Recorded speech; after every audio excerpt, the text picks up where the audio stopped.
कपिल। अब करदम जी अपनी पत्नी से हाथ जोड़कर बोले, देवी आज्ञा दो। कौन सी आज्ञा? अब मैं जाऊं, टाटा।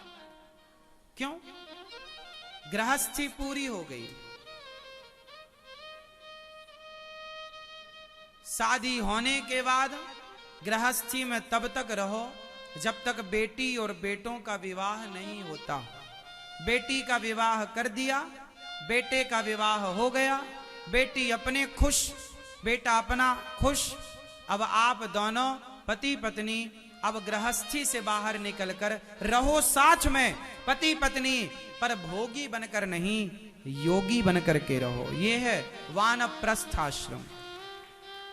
अब हो गई, विषयों से मन हटाओ भी तो, लगा लिया बहुत मन, अब हटाओ।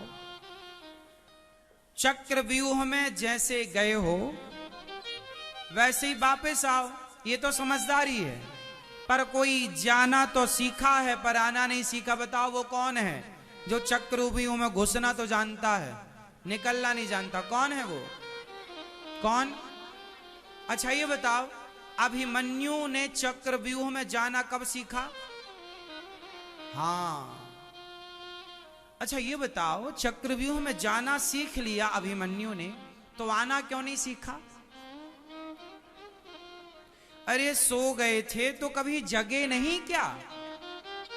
जन्म लिया, बड़े हुए, जो ज्ञान नहीं था वो अपने पूज्य पिताजी से पूछना चाहिए था कि पिताजी हमें जाना तो पेट में ही आ गया है, अब हम पेट के बाहर आ गए, अब आना सिखाओ।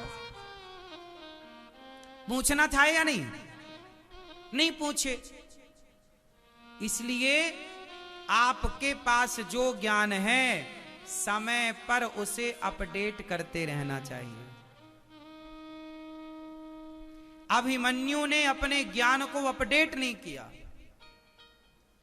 जो ज्ञान था उसी को उन्होंने पर्याप्त माना। ज्ञान पर्याप्त नहीं होता, ज्ञान की जिज्ञासा हमेशा रहनी चाहिए, जानने की इच्छा हमेशा रखनी चाहिए।